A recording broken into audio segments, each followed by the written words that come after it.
Hello everyone, how are you? 2 years ago, I visited India, Mumbai, and spent a lot of time with my family. I visited shopping centers and did a lot of shopping, watched a lot of movies at Inox in Orbit, visited different beaches in Mumbai, enjoyed eating the amazing hawker food on the beach. I also took Victoria ride, enjoyed checking out the city view, sitting on the horses in the carriages. Went to different restaurants, tried so many types of cuisines. Also went to the aquarium, the zoo. Spent a lot of money again over there on food and on different programs. Registered myself for email updates. I had fun in Mumbai. My time was absolutely brilliant. In fact, many times when we used to travel to a house in Neral from Mumbai, we used to stop over at Vashi, used to have a stopover break, sometimes have a pav bhaji, used to collect a lot of bhaji and vada pav for all the people working for us at Neril. So it was a very unique and amazing experience as always. Now, as a tourist, because I was visiting India at the time, although I'm an Indian citizen, I arrived because I'm based in Melbourne now. I arrived as a tourist or as a visitor. I spend a lot of money in the activities that I just mentioned. Similarly, a lot of people, just like me, visiting India or visiting any part of the world for different kinds of visits, end up spending a lot of money during their stay in those particular countries. Now, this is the essence of this particular lecture. So, welcome to lecture 2 of the COVID 19 response and recovery series, where I'm comparing the responses and recoveries happening in India and Australia. And while doing so, I might give a few examples of countries from different parts of the world as well. Now, visitors or different types of tourists form an integral part of any economy when it comes to their contribution through consumption.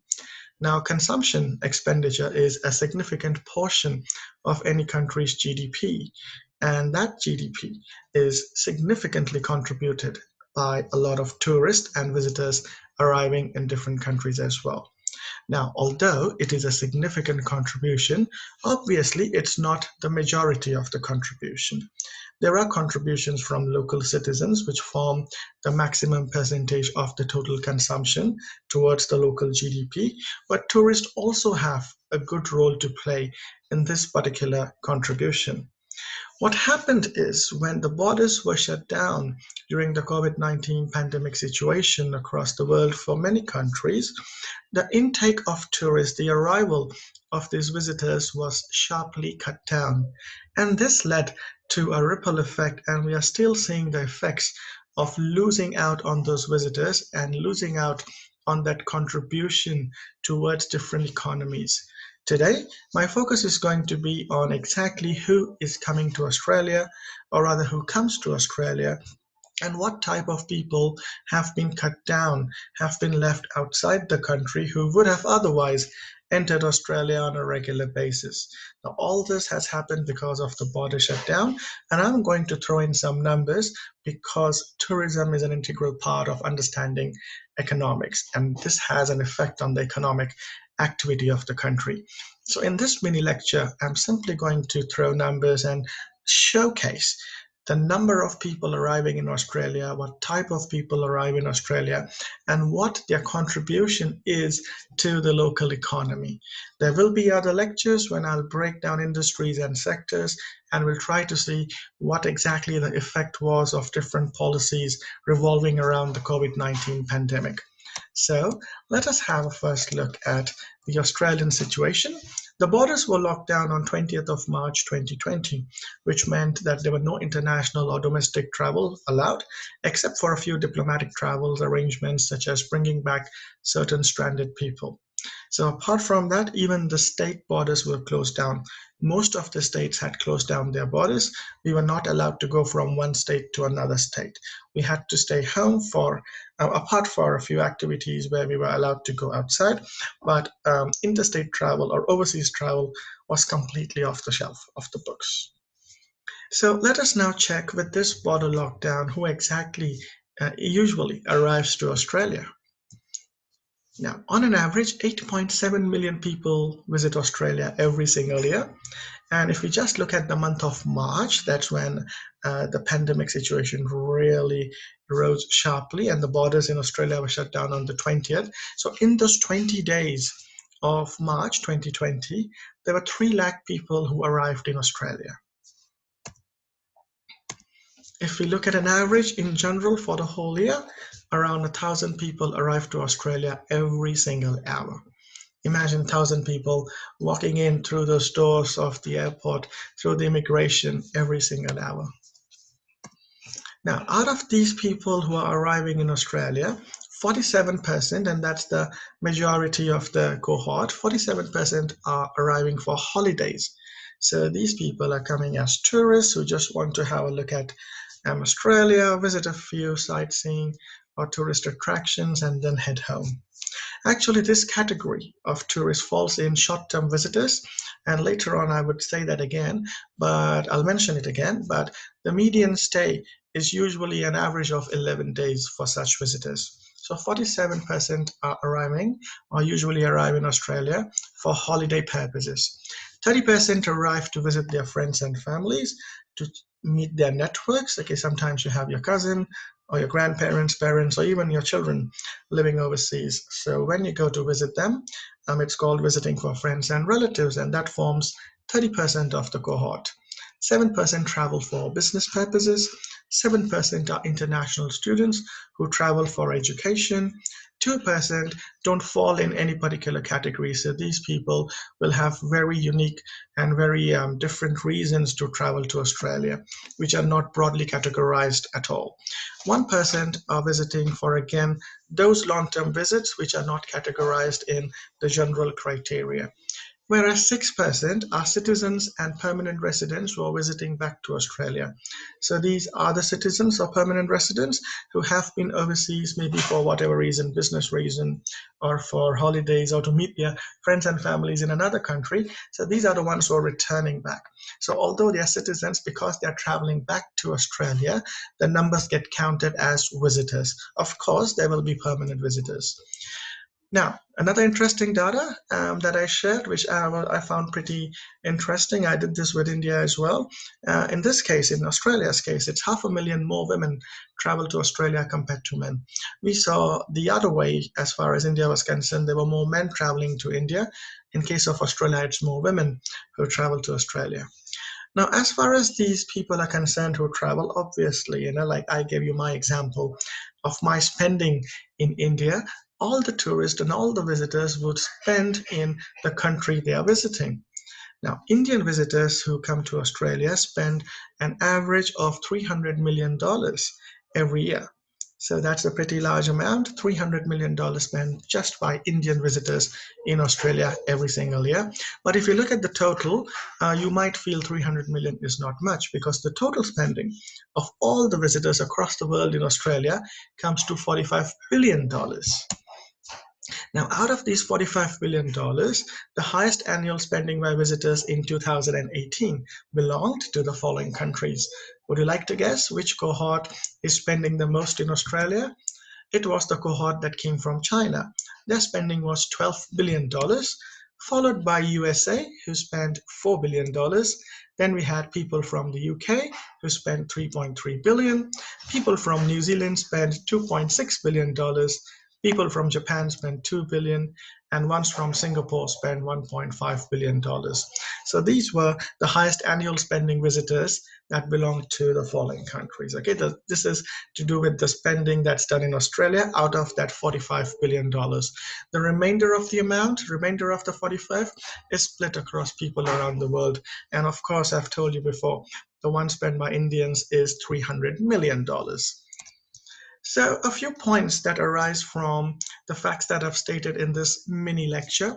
The first fact is that there are 7.5 million short-term visitors, and the short-term visitors are the ones that have a median duration stay of 11 days. So it's very short-term. I mean, even if you don't look at the median and probably look at the maximum stay, it wouldn't be more than 30 days. So it's usually very short visit, okay, that comes to Australia.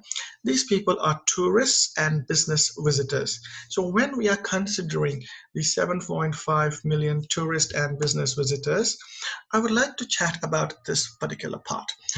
The fact that there is no discussion, even in the Australian media, about where these tourists are and how they are surviving their lockdown stay in Australia.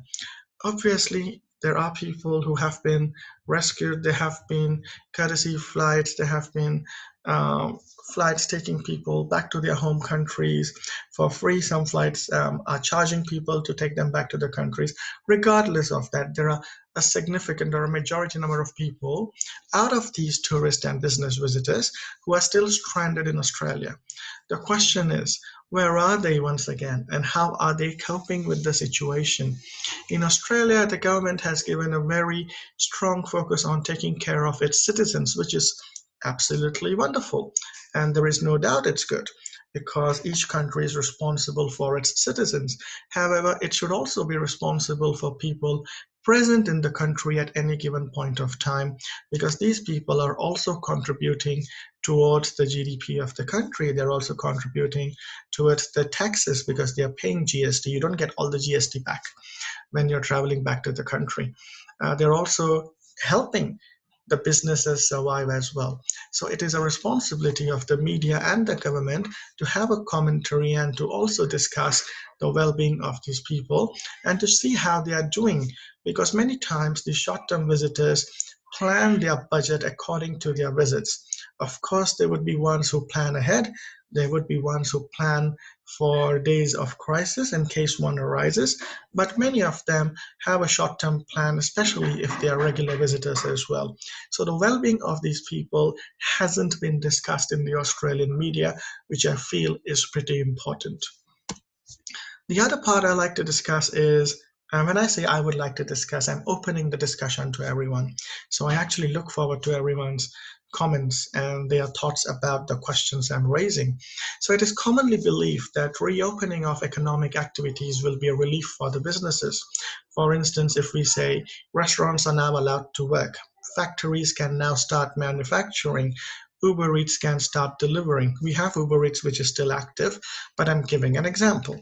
So if we allow, economic activity to begin in the country, if we jumpstart it again, it's said it's a relief for the businesses because once the businesses are allowed to operate, they can have, they can get rid of or they can actually get the products sold, they can get the revenue running again, they can earn profits, they can maintain the employment of the people who are working for the businesses. So this is fine. And I actually agree with this particular belief. However, my discussion is how will Australia still, despite reopening the economic activities, how will they overcome the loss of $45 billion spent by visitors in Australia? Now, I do understand that this 45 billion is not um, for a particular month or 2 or 3 months when the lockdown was at its peak. I know this is an annual spending, but even if you take out an average, it's going to be more than $3 billion every month. And in peak times, maybe more, in non peak times, maybe less, but it would fluctuate. But we are still talking about billions of dollars, okay? Even if it's 1 or 2 billion, even then it's $1 billion, which is quite significant for the economy. So, how are we going to overcome this particular loss? Because it is bound to have a ripple effect. It's bound to have a spillover effect which is negative on different industries. A collapse of one industry could lead to a collapse of a lot of industries that depend on that parent industry or the major industry. So, how is that big vacuum that has been created because of the loss of these visitors? How is Australia going to overcome that? Of course, there will be lectures later on towards the end where I will discuss a few solutions. But until then, maybe this is something that we can have a chat about. Now, this is another fact that tourists contribute to economic activity through consumption. I've given examples in today's lecture of how tourists actually contribute towards the economic activity. However, my question is, there are a few things to discuss here. One is, what exactly is consumed in a pandemic? So if you have a pandemic situation and we are saying a lot of businesses have shut down and people are not allowed to go for leisure shopping, people are not allowed to go outside their houses, for instance, in that case, what would the consumption really be? And in such a situation, would tourists really contribute to the economy?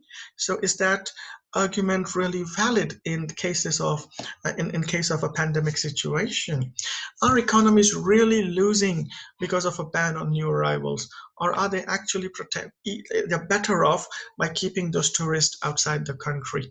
So with all these facts given so far, what is your take on it? What do we understand? I think these questions should be raised. And lastly, if the economy was shut down and the borders open, and I give this situation because there were a few arguments, not major arguments, but there were a few people, significant people who are influential, I would say, influential people, making arguments that although economic activity could be slowed down or shut down in a country, the borders didn't have to be shut down. You needed to keep the borders open to keep the traffic of people come in. And with this particular argument, these are arguments. I mean, whether we like it or not. For that, I would like to question and raise a discussion that if we open the borders and shut the economic activity, wouldn't the tourist be a burden on the economy? So imagine having more and more tourists come to your country, and those tourists not having anywhere to go, not having any leisure places, not really having areas or industries or markets where they could spend money and actually contribute to the economy. If all those places, all those venues for the tourist spending are shut down, how much are these tourists really going to contribute to the economy? And in that case, would they be a burden to the economy rather than being positive contributors? So is that what you feel? Or do you actually feel the opposite? Do you disagree and you feel, no, not really. Tourists would still contribute to the economy even if economic activities are shut down. So it will be nice to hear perspectives. It will be nice to hear and listen to what people have to say in this particular area.